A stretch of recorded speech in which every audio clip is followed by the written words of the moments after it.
Continuando a nossa viagem, vamos para a parte 2. Então, a espécie humana. Então, os primeiros hominídeos, a gente vai estudar, eles conseguiram vencer uma natureza inóspita, né? Uma natureza que praticamente não queria muito a espécie humana. Então, ele consegue vencer essa natureza de uma terra com eras glaciais muito intensas. Então, você vai ter esses primeiros hominídeos vencendo esse processo todo. E eles aprenderam a viver em coletividade, ou seja, né, em bando. Então isso, eles tinham mais força. Porque o ser humano ele é sempre muito frágil, ele não tem garra, ele não tem espinho, ele não tem nada que protege ele. Então é uma espécie muito frágil. Então era fácil de predadores ou de outras tribos matar nesses primeiros hominídeos. Porque, então eles vão se organizando em bando que eles têm uma forma de se proteger, né, vivendo juntos.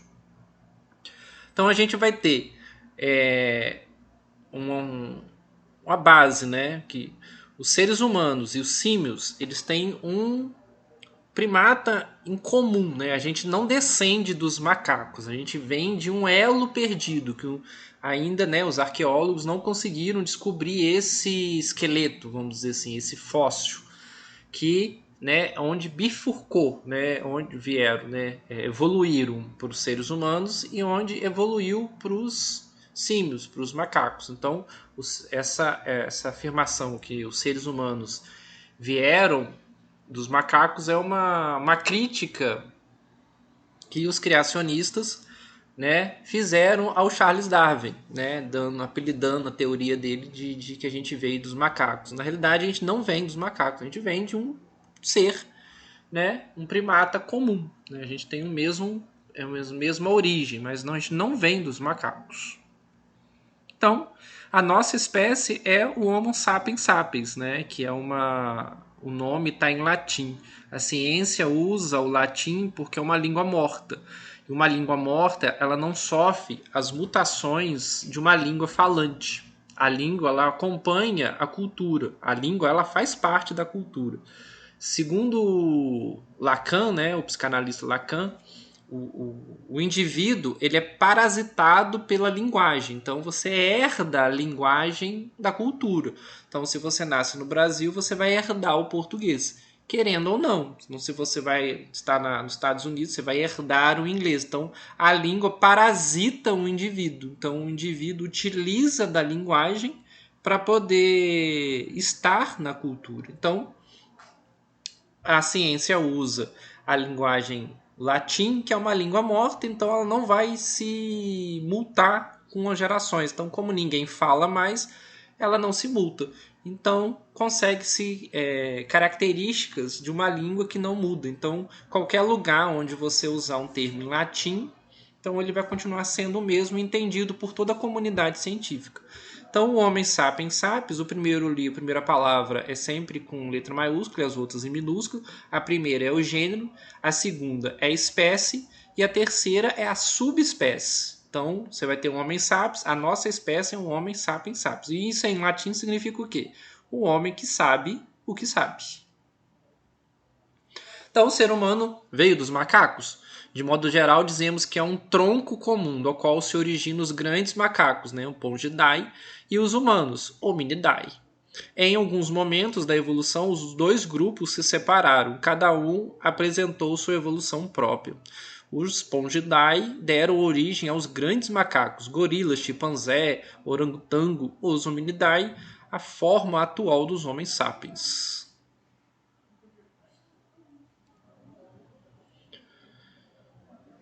Então a gente tem aí uma característica numa evolução, né? Não é em linha, mas é só uma animação.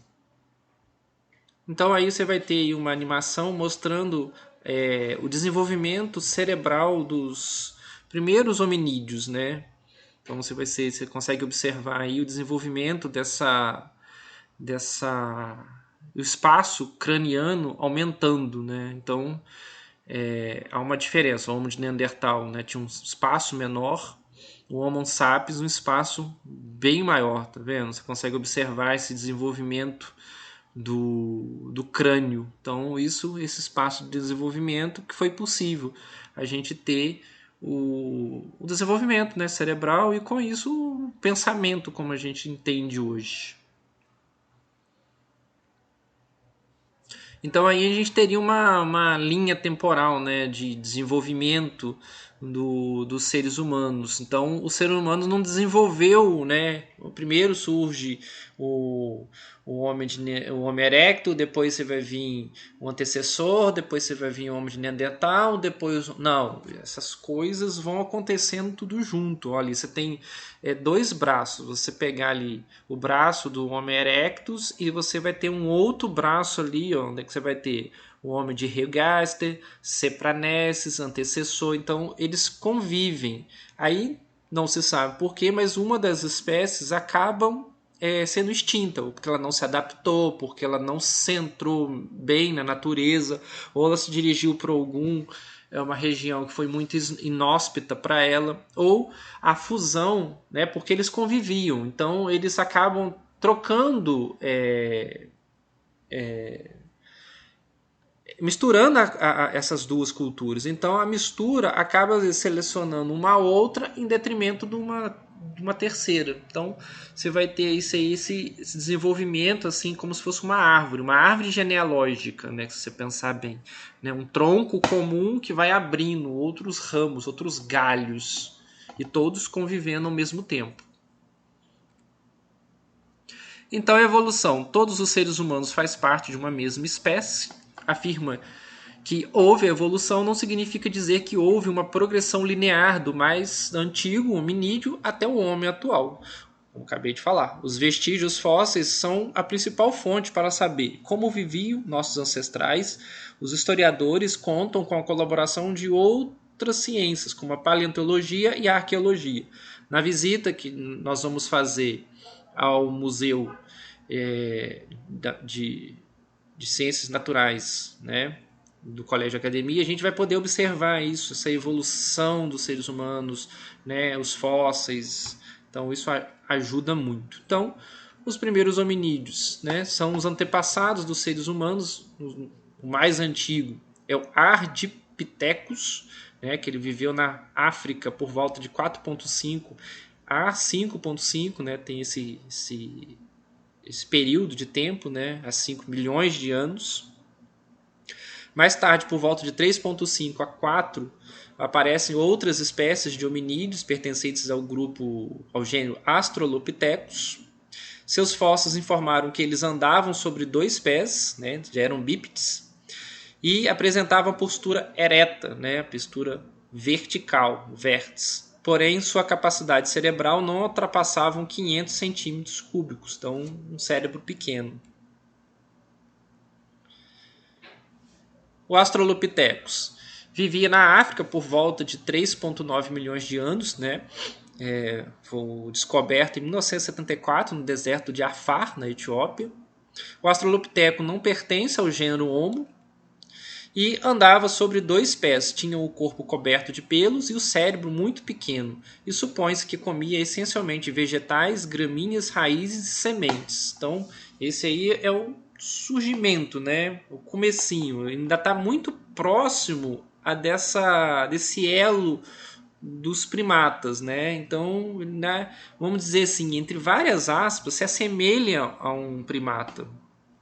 Então, qual que é a característica do Australopithecus? Né? Que ele já andava de pé, ele era um bípede e tinha um cérebro pequeno e consumia vegetais e não pertence ao gênero Homo. Então, ele não está no gênero Homo ainda. Algumas espécies também se alimentavam de pequenos mamíferos. Então, ele comia o que tinha na frente para sobreviver. O que apareceu na frente dele, ele estava comendo.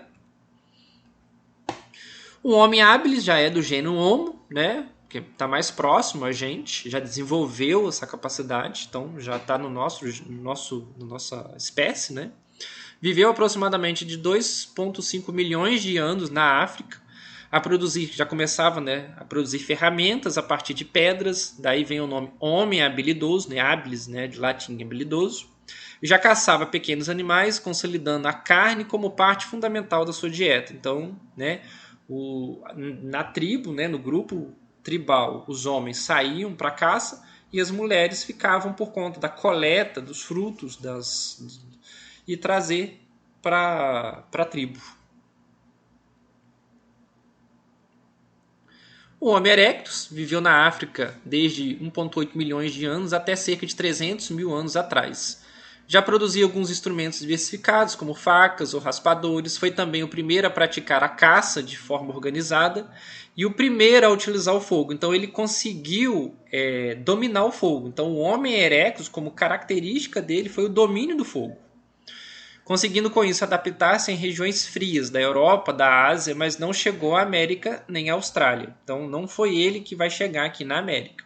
Foi uma das mais bem-sucedidas espécies do gênero Homo, sobrevivendo por mais de 1 milhão de anos e conquistando quase toda a superfície do planeta. Então você vai pegar a África, a Europa e a Ásia. Então ele vai conquistar toda essa grande massa de terras. Então, como característica, guarda isso, do Homo erectus, foi o mais bem desenvolvido e quem dominou o fogo. Então, como característica do Homo erectus, o fogo, o domínio do fogo.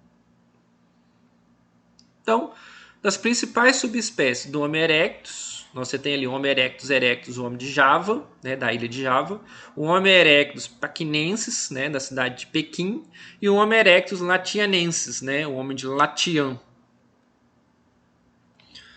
Conseguindo com a evolução, você vai ter um homem neandertalensis, né? O homem de Neandertal. Viveu entre 500 e 35 mil anos atrás, coexistindo com o Homo sapiens. Eles trocavam, né? Se misturavam o Homo sapiens com os neandertalenses. Muitos de seus restos foram encontrados em cavernas, daí a expressão homem das cavernas. Então você associa, né, homem das cavernas ao homem de Neandertal. As pinturas rupestres, os homens de Neandertal. Surgiram numa região de frio que era glacial, habitando várias regiões do mundo. Então é uma área, possivelmente, do planeta Terra que estava ainda em processo de uma era glacial. Então, viver em cavernas era o mais fácil, né? Porque eles ainda não tinham a habilidade de construir casas. Então, cavernas era mais fácil, né, de manter o abrigo, de manter aquecido. Eles já dominavam o conhecimento do fogo, né? Então ficava fácil manter o grupo aquecido. Praticava a caça e a coleta em grupos e apresentavam certas características dos seres humanos atuais. Desenvolveu uma série de instrumentos de pedra, como facas, raspadores e pontas de lança, cuja construção exigia um perfeito controle das mãos. Então já tinha a mão mais habilidosa, né?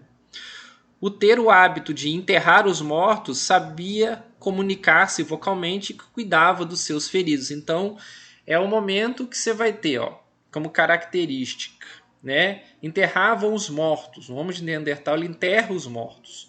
Já começava a vocalizar, né, uma proto-linguagem, né, e cuidava dos feridos. Então é um momento onde você vai ter um início de uma sedentarização. E o Homo sapiens sapiens é a espécie da qual fazemos parte. Teriam surgido por volta de 190 mil anos atrás na África e depois se espalhado por todos os continentes. E os fósseis mais antigos têm cerca de 40 mil anos. Desenvolveu a consciência reflexiva da linguagem falada e escrita, da técnica da capacidade de expressão artística e do senso de moralidade, né? O que é moral, o que é ético. Então, a pré-história foram os historiadores do século XIX que dividiram a caminhada da humanidade entre dois períodos, pré-história e história, né? Baseado no surgimento da escrita. Segundo eles, a pré-história começaria com o surgimento do gênero Homo e acabaria com a invenção da escrita, ocorrida por volta de 4 mil anos antes de Cristo. Já a história se estenderia ao aparecimento da escrita até os dias atuais.